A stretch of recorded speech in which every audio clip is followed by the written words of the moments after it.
여러분들 그 손오공이 주인공으로 등장하는 서유기 아시죠? 서유기에 등장하는 삼장법사 있잖아요. 삼장법사가 현장 스님인데 현장법사.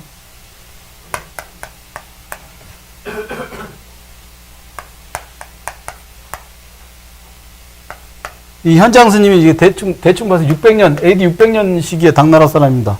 이 현장 스님이 이 동아시아 세계에 남긴 가장 큰 업적이 뭐냐면 불경을 중국어로 번역한 구마라집이 있는데 이제 중국 사람이 나서서 체계적으로 번역한 거는 현장 스님이 AD 600년경에. 그럼 지금부터 대충 한 1500년 전쯤 되죠. AD 600년이니까. 산스크리트 불전을 중국어 한어로 옮긴다 이 말입니다. 지금 현재 우리가 사용하고 있는 불교 용어는 거의 다 현장 스님이나 그 이전에 구마라집이 옮긴 용어를 가지고 씁니다. 가령 뭐 반야 심경을 때 반야 이런 말 있잖아요. 이런 말들 그때 다 만들어진 말이에요. 근데 이 양반이 이걸 옮길 때 왜 제가 이 예를 들어서 말하냐면 산스크리트어로 되어 있는 불전이다 그러면 산스크리트어가 인도 유럽어 중에 제일 고어에 속하거든요. 산스크리트어, 그 다음에 고대 히라보, 다 인도 유럽어잖아요. 그죠? 인디안 유로피안. 이걸 옮길 때 이 양반이 원칙이 있었어요. 옮기기는 다 옮기는데, 그러니까 오종불번이라고 그래가지고, 5개 종류의 언어는, 5개 종류의 단어는, 어휘는 번역하지 않는다라고 한 게 있어요. 오종불번이라는 게. 그러니까 도저히 옮길 수 없는 것들이 있다 이 말입니다. 어떤 사유 영역에서는 도저히 옮겨질 수 없는 영역이 있다는. 예를 들어서 여기 개신교회나 가톨릭교회 다니는 분들 저 가면은 기도하고 아멘 하잖아요. 아멘은 우리말로 옮기지 않죠. 주문을 외우는 거거든요. 숭구리당당 같은 주문이거든요. 숭구리당당을 해도 돼요, 사실.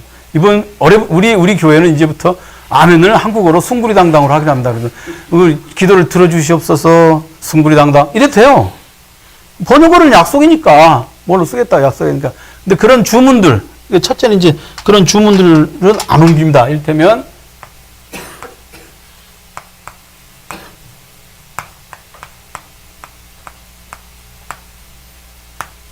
이호석 씨 외국어에 능란한 이호석 씨 한번 이게 어떻게 읽습니까? 게이트라고 읽으면 안 될 것 같죠, 갑자기. 그죠? 그러면 진짜 왠지 문화, 큰 문화, 뭐 이런 거. 그러면 안 될 것 같죠, 그죠? 그렇게 읽어도 될 것 같으면 내가 물어봤겠어요, 그죠? 네, 뭐 어떻게 읽겠습니까? 이게 산스크리트예요. 그러니까 게이트가 아니죠. 굳이 이제 이걸 음을 달아보면, 갓대, 바라갓대 이렇게 읽습니다. 네? 갓대 바라갓대. 그러니까 게이트 파라게이트 이렇게 읽으면 미쳐버리는 거 이제 모두 다. 갓대 바라갓대라고 읽습니다. 이거를 갖다가 갓대 바라갓대 이게 어감이 별로 안 좋잖아요, 그죠? 중국 사람들도 이제 이렇게 중국 사람들은 그 원어의 음을 따가지고 그 원어하고 아주 가깝게 표기를 해서 그 원어가 원래 가지고 있는 뜻을 표기하려는데 굉장히 노력을 많이 해요. 중국 사람들이. 예를 들면, 코카콜라.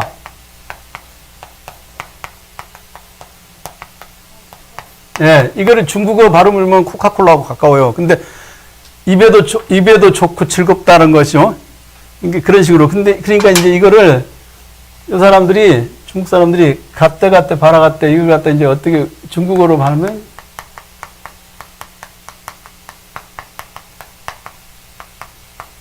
아제 바라제라고 합니다. 우리가 아제 바라제라는 말은 들어보셨죠? 불교에서 쓰는 말입니다. 이게 우리도 이제 우리가 지금 아제 바라제 이걸 갖다가 번역을 할 때 이거는 번역이 안 된 말이에요. 중국의 이제 산스크리트 불전이 중국으로 넘어 들어와서 갓대 바라갓대가 아제 바라제라고 된 겁니다.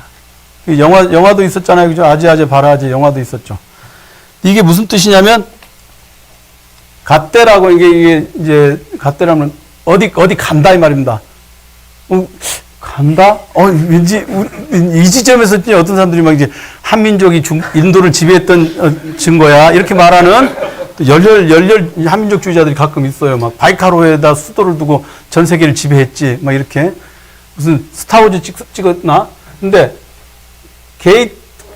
이게 가는 자, 저기 가는 자. 가는 자요. 파라 같더니 파라라고 하는 게 넘어간단 말이군요. 저 넘어가는 자요. 그러니까 진리를 향해 넘어가는 자요. 그 말이에요. 근데 이제 어디를 넘어간다. 진리를 이게 초월적인 경지로 넘어간다라는 말이 여기 들어있어요. 파라라는 게 파라슈트 그러면 슈트 그러면 뚝 떨어지던데 파라 그러면 슈트 그러면 뚝 떨어지잖아요. 그러면 파라는 뭔가 이게 반대한다, 저항한다, 어게인스트의 뜻이 있어요. 또는 뭘 넘어간다라는 뜻도 있어요. 그 파라슈트는 낙하산이죠. 떨어지는 걸 막아주잖아요. 결국 떨어지긴 하지만, 예, 그러니까는 그러니까 파라슈트라고 하는 말은 히라보에서 나온 말인데, 산스크리트하고 히라보하고 이렇게 어근이 같아요. 그래서 이게 이제 인도 유럽어죠. 근데 사람이 도대체 이룰 수 없는 저 너머로 툭 하고 넘어가는 거예요. 툭 하고 넘어가는 것에 대해서 이렇게 사람이 이룰 수 없는 저 너머로. 자, 근데 이 넘어간다, 이게 이제 사실 넘어간다라는 생각이 있지 않습니까? 이게 동아시아 세계 사람들에게는 질적으로 다른 세계로 넘어간다라는 게 없어요. 우리는 쉽게 가잖아요, 우리는. 무당들이 계시잖아. 우리는 이게 유한한 존재가 무한한 것으로 툭 넘어간다는 생각이 없어요. 천국과 지옥에 대한 개념이 없어요. 극락 간다고 그래도 우리는 극락도 사람이 쉽게 제 자신의 그 정체성을 유지한 채로 천국도 왔다 갔다 해요. 우리 전통적인 설화를 보면. 근데 서양에서는 천국에 간 자는 못 나와요. 뒤를 돌아보면 안 돼. 오이디푸스가 아니라 그 옷인데, 예? 오르페우스, 예. 오르페우스가 갔다가 돌아와갖고 작살났잖아요? 그러니까 아무나 넘나들 수가 없어요. 무당이 없어, 그러니까 저쪽 동네는. 샤머니즘이라고 하는 게 이게 동아시아 세계에만 있거든요. 저쪽엔 없어요. 샤머니라는 게 없어요. 그러니까 넘어간다는 건데, 이거는 이제 주문이니까 도대체 번역을 할 수가 없다. 이게 첫 번째. 이런 것들은 그냥 그대로. 그 다음에 두 번째로는 이 현장법사는 여러 뜻이 있는 언어, 하나의 단어 안에 여러 뜻이 들어있는 거 있잖아요. 그런 단어도 번역을 하지 않고 그냥 음역만 한다라고 했어요. 근데 이제 요새는 이건 이제 원칙에 따라 어긋나죠. 예를 들어서 독일어의 경우를 보겠습니다. 지금 제가 이 얘기를 느닷없이 왜 산스크리트 얘기를 꺼내느냐.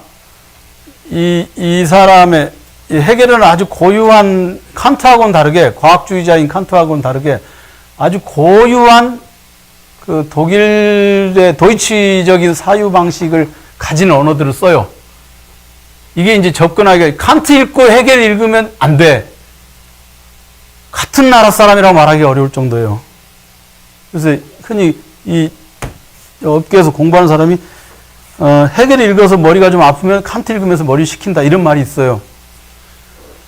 그러니까 그게 이제 칸트가 더 쉽다 이런 뜻이 아니라, 칸트는 뉴턴 물리학의 영향 아래 있는 사람입니다. 계몽주의자예요. 우리 계몽주의자라는 거 뭔 말인지 아시죠?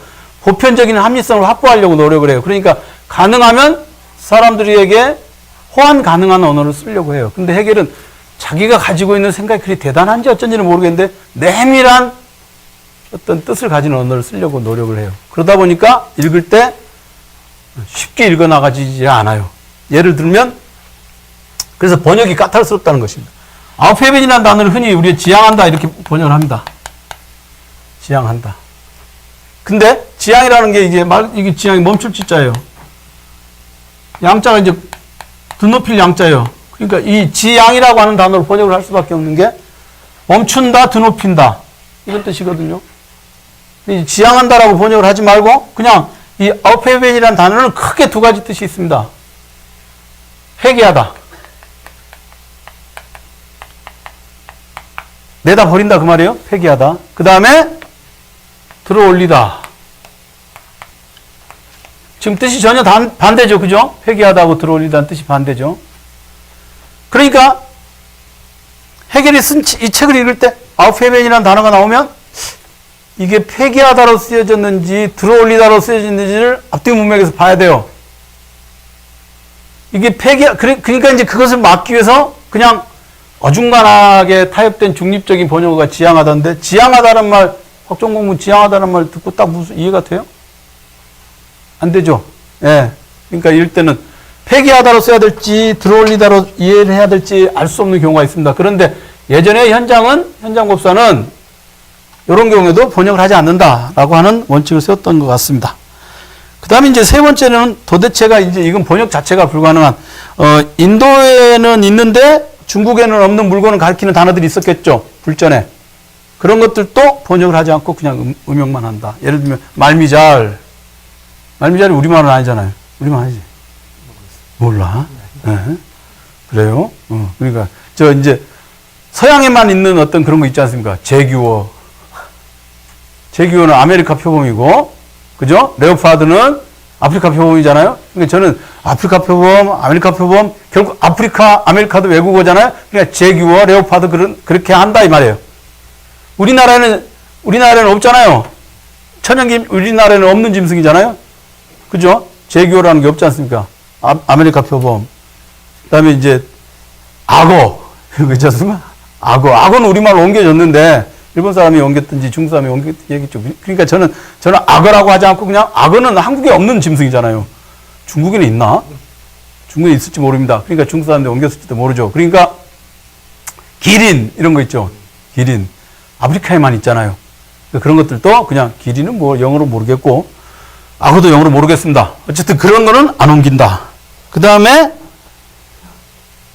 언어에 심오한 의미가 담긴 경우에도 안 옮겼다고 하는데, 이런 이제 지금 제가 이런 주문 말고 해결 현장이 세운 5개의 언어는 옮기지 않는다 중에 이제 제일 심각하게 생각하는 건 뭐냐면, 하나의 뜻에 여러 가지 의미가 있는 경우하고 그다음에 언어에 심오한 의미가 담긴 경우.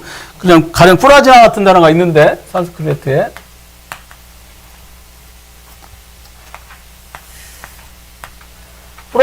프라즈나라고 이걸 이제 산스크리트로 읽으면 이제 프라주나라고 대충 있습니다. 이게 어떻게 읽는 것이 원어에 가까운 발음인가? 이거는 우리가 따지지 맙시다. 아무리 잘 읽어도 원어민보다는 잘 못 읽어요. 한국어도 아무리 잘하는 한국인, 외국 사람이 아무리 한국어 잘해도 딱 들으면 우리가 알죠? 아, 저 사람은 외국 사람이구나. 로버트 할리. 한국어 얼마나 잘합니까? 부산 하신데. 들으면 외국 사람인지 알겠죠? 그쵸? 그러니까 그런 것처럼 프라주나라고 있는데, 요거는 이제 번역을 애초에는 이제 지혜라고 번역이 됐어요. 지혜라고 번역이 됐어요. 그러니까 지혜라고 말을 하면, 지혜라고 이걸 번역을 하면,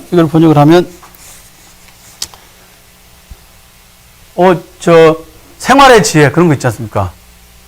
음식이 싱거울 때는 소금을 넣어주는 게 좋다. 이런 생활의 지혜 같은 거 있잖아요. 그런 거예요. 그런 생활의 지혜. 그다음에 집밥 백 선생이 알려주는 뭐 만능 오일 뭐 이런 거 있잖아요. 그런 걸 이제 가리킬 때 써요. 지혜라고, 그러니까 지금 프라주나라는 말을 지혜라고 옮길 때는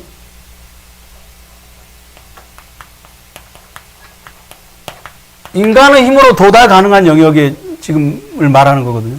인간의 힘으로 도달 가능한 영역. 근데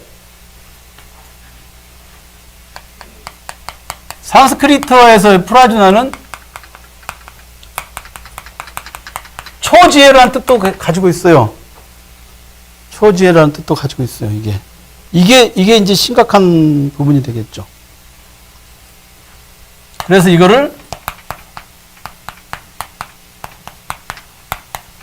반약이라고 하면 안 되고요. 반야라고. 이게 반야신경 그러죠? 그때 그 반야라고 이렇게 옮긴 게 뭐냐면 프라주나라는 단어예요.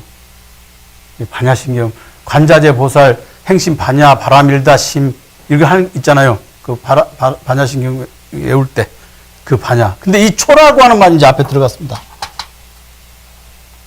예. 지금 산스크리트어를 지금 제가 예를 들어서 말하는데, 우리가 이제 불교는 동양의 종교다 이렇게 말을 하는 경우가 있습니다. 불교는 동양의 종교다 이렇게 말하는데, 아주 당연하게도 그건 틀린 말입니다. 중국 불교가 동양 종교고, 본래 딱 불교가 쭉 만들어진 이 인도에서 만들어진 있잖아요. 그 사유 방식 자체가 인도적인 거고 산스크리트적이기 때문에 중국 사람들은 생각하지 못하는 영역이 있어요. 또 우리는 생각하지 못한 우리는 너무나 당연하게 생각하는 것을 갖다가 서양 사람들은 저 산스크리트어를 쓰는 사람들은 생각하지 못하는 영역이 있어요. 그러니까 언어 자체가 다른 거예요. 서로 아주 이질적인 사유 방식이 있기 때문에 그걸 갖다가 옮겨 나가는데 문제가 있는 거예요. 그러니까 번역을 어떤 용어로 옮긴다, 우리말로 옮긴다 할 때 그게 번역을 잘한다 못한다가 아니라 그 언어를 사용하는데 밑바탕에 놓여 있는 사유체계 전체를 또 푹 떠서 옮겨야 되는 경우에, 이게 뽑아다가 나무를 뽑아다가 옮기신다고 되는 게 아니라 푹 떠서 옮겨야 되는 경우가 있거든요. 지금 그것에 해당하는 거예요. 다시 말해서 물어보겠습니다. 이호석 씨, 어쩔 수 없죠. 아는 사람이 이호석 씨밖에 없어 지금. 불교는 뭐예요? 불교는 세계와 인간에 대해서 어떻게 생각해요? 다 하나로 보지 그러면 둘로 보나? 내가 둘로 보여?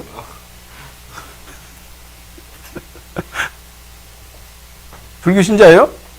여기 불교 신자 손 들어보세요. 손 안 들 텐데 그러면 물어볼 것 같으니까. 박사님 불교 신자죠? 그러면 불교 신자라고. 집안이 불교네? 나는 몰라요. 가톨릭 신자라 그런 거는. 불교가 뭐예요? 불교는 세계와 인간 어떻게 봐요? 잘 모르겠어요. 어머니하고 그럼 대화를 안 해요? 이거 오바죠?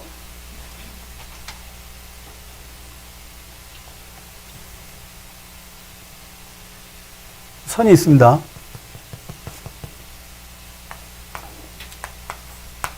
이게 지상이에요. 이게 바로 이제 세계고,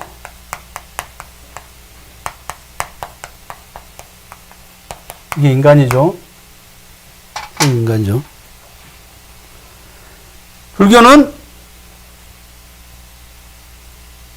네가 지금 보고 있는, 네 눈앞에 보고 있는 세계에 놓여 있는 모든 것이 다 완전한 의미에서 아무런 의미가 없는, 실체성이 없는 헛거다라고 말하는 종교예요. 이게 진짜 허무주의예요. 그것을 보고 있는 너도 헛거다라고 해요. 그게 진짜라고 믿고 있는 게 미망이라는 거예요, 불교는. 완전한 허무주의예요. 그러니까 그래서 사람을 죽으면 매장을 안고 태우는 거예요.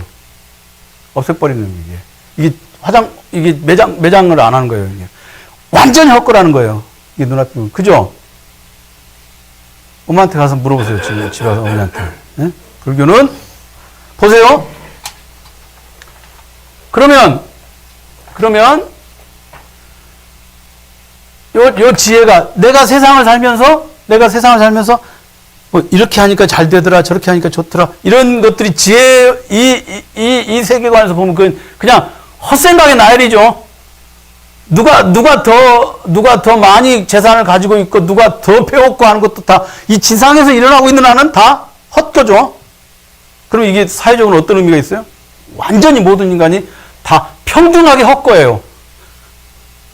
그러니까 부귀 영화도 다 헛거가 되는 거예요, 여기서. 이제 그대로. 그러면, 요 세상에, 이 땅 아래에 있는 모든 것이 완전히 헛거라는 것을 탁 깨달아버리면 미망에서 벗어난 거죠. 그쵸? 탁 깨달아버리고 요 손으로 탁 튀어 올라가 버리면 그게 해탈이에요. 그러니까 이게 뭐예요? 이 지혜라고 하는 건 인간이 힘으로 얻는 것인데, 인간의 힘으로 도대체가 얻을 수 없어 보이는 요 지점을 툭 치고 올라가 버리면 그게 해탈이 되는 거예요. 이게 업에서 벗어나는 거예요. 이게 업에서 벗어나는 거. 그걸 가리킬 때 프라주나라는 말을 써요. 그러면 그건 뭐죠? 초지혜죠. 인간이 만들어내는 지혜를 넘어섰다는 의미에서의 초지혜거든요. 그것이 이제 이 우주를 지배하고 있는 하나의 법칙인 거예요. 그러니까 여기는 다르마, 법을 깨달으면 되는 거예요. 그 법. 근데 사람들한테, 야, 이게 법이야. 이걸 깨달으면 돼. 라고 말하면 사람들이, 눈에 안 보이는 거 잘 안 믿으니까 이제 부처님도 가져다 놓고 막 그러는 거예요. 그게 이제 요 산스크리트 불전에서 되어 있는 것을 갖다 중국 사람들한테 이렇게 옮길 때 중국 사람들은 이게 중국에 이제 불교가 들어온 당나라 이때는 요 밑에 것이 헛거라는 생각을 중국 사람들은 꿈에도 해본 적이 없는 거예요. 한 번도. 호석 씨도 그렇게 생각해 본 적 없죠? 네? 그럴 거라. 그럴 거라. 제가 동국대학교를 졸업했는데, 동국대학교는 불교 과목을 갖다가 꼭 필수로 이수를 해야 돼요. 근데 고익진이라는 스님이 계세요. 돌아가셨을 거예요, 아마. 고익진 스님이 한때 불교학교를 배웠는데, 그분이 제가 동국대학교 가보니까 불교학교더라고요. 그러니까. 몰랐어요. 근데 그분이 그랬어요. 불교는